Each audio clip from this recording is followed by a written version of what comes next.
BJP first list release కాబోతా ఉంది. రాష్ట్రంలో 8 సీట్లకు అభ్యర్థులు ఫైనల్. సిట్టింగుల్లో సంజయ్, అరవింద్, కిషన్ రెడ్డికే ఛాన్స్.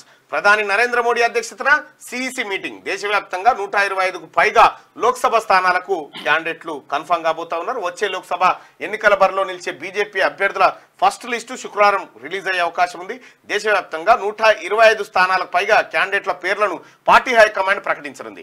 తెలంగాణ నుంచి 8 సీట్లకు అభ్యర్థులను ఖరారు చేసినట్టు సమాచారం. 2019 మాదిరిగానే ఈ ఫస్ట్ లిస్టులోనే మోడీ, అమిత్ షా, రాజ్నాథ్ సింగ్, నితిన్ గడ్కరీ, పలువురు కేంద్ర మంత్రులు, సిట్టింగ్ ఎంపీలు, పార్టీ సీనియర్ నేతల పేర్లు ఉండనున్నాయి. గురువారం ఢిల్లీలోని బీజేపీ హెడ్ ఆఫీస్లో ప్రధాని నరేంద్ర మోడీ అధ్యక్షతన పార్టీ సెంట్రల్ ఎలక్షన్ కమిటీ సమావేశం కాబోతా ఉంది. సో ఇలా తెలంగాణ రాష్ట్రంలో ఉన్నటువంటి బీజేపీ అభ్యర్థులు 8 మంది పేర్లు ప్రకటించే అవకాశం ఉందట. 8 మంది పేర్లు ప్రకటించే అవకాశం ఉంది అన్న. ఉండండి ఉండండి, ఇబ్బంది లేదు, ఉండండి అన్న.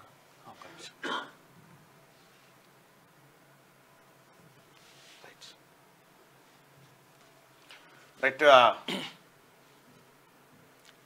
8 మంది పేర్లను ప్రకటించే అవకాశం ఉంది. ఇవాళ సిట్టింగులు ఎట్లాగో 4 ఉన్నారు. మరి స్వయంబాబురావును ఎందుకు తీసుకుంటలేరో మరి చర్చలోకి తెలియదు. మరి స్వయంబాబురావు ఉంటాడా, స్వయంబాబురావు ప్లేస్లో ఇంకా వేరెవరైనా మార్చబోతా ఉన్నారనేది చూడాలి.